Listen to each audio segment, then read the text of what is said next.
Dustin Chase with Texas Art and Film, and I'm here with the cast and crew of Big Sur at the Austin Film Festival. So I got a question for you guys. This is not the first film we've seen about these characters, so I'm kind of wondering, and kind of just recently too. So what did you guys do to kind of bring your own unique spin to these characters that the American public's kind of starting to learn about? Well, I think most of the films have obviously focused on and celebrated the Beat generation at their height of playfulness and joy and manic celebration. And our film does the exact opposite. Our film shows them at their most degenerate, destructive, self-destructive, painful core, which is what the process was for these guys. And they wrote about it very honestly. And this film tackles it sort of, we like to say, off the road. This is off the road. So, I mean, obviously you saw On the Road with Carrie Hudlin playing the same character you're playing. I mean, so was there anything you tried to distance yourself from?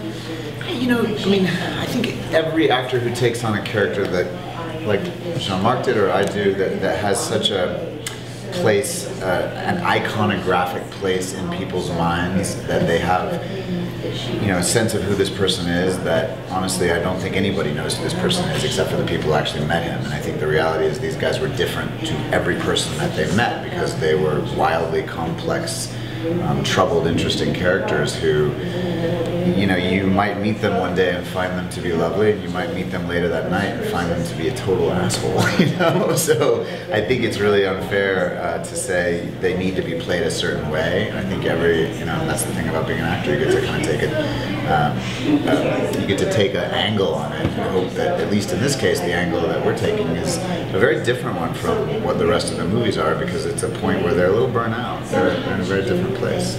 So Jean-Marc, what did you bring significantly to this that was maybe a little bit more complicated or interesting that we haven't seen before in this character? Well, it's, you know, how can I say this?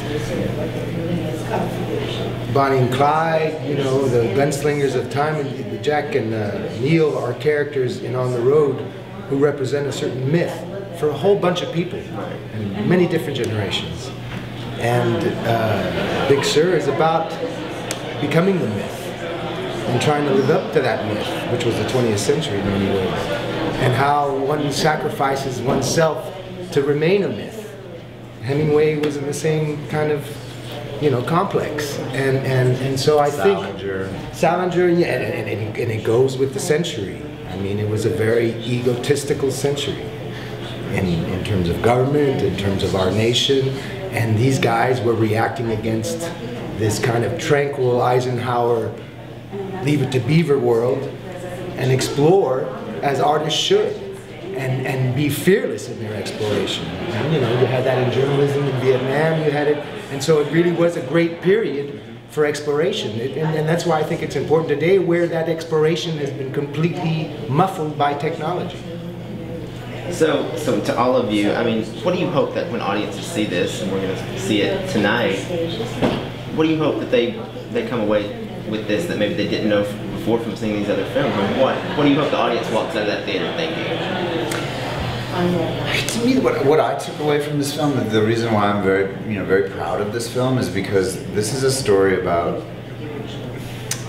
excess. It's a story about decadence and debauchery, and about a nation that was sort of putting these men on a pedestal to such an extent that they themselves couldn't live up to it, didn't want to live up to it, and in reality tore themselves apart for it, and tore themselves apart in a way that I think a lot of people do at certain points in their life. Granted, they were exalted as artists at that point, but I think they themselves felt like there was a sort of bogus truth to that, and that they were tearing themselves apart. And to me, you know, that's it's a fascinating thing to watch. And does that blend like with the celebrity thing too? I mean, do you draw some of that in there, where you're looked at as this actor, and then you have to play, you know, up to that role? I mean, well, no, but we played a love story, a friendship, a love story. You know, and that's what life's about. And I think really one of the big points of this film is it represents a huge, beautiful example of the greatness of American literature.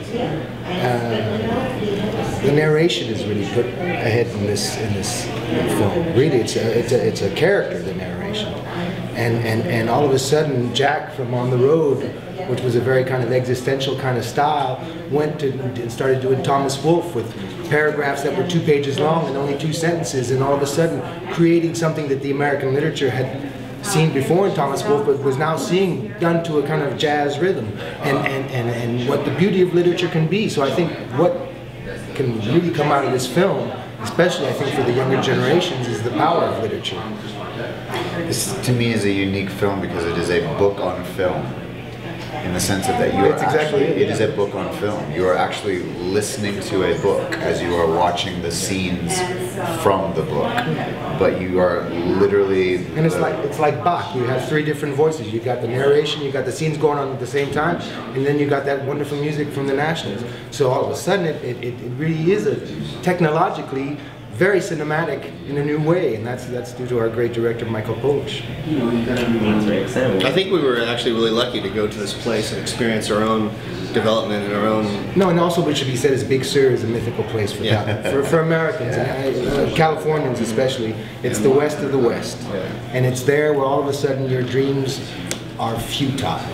Your desire for empire, your desire for greatness, blow you down. You are nothing, and it really is a wonderful.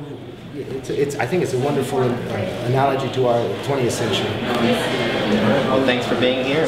Thank you for having us tonight.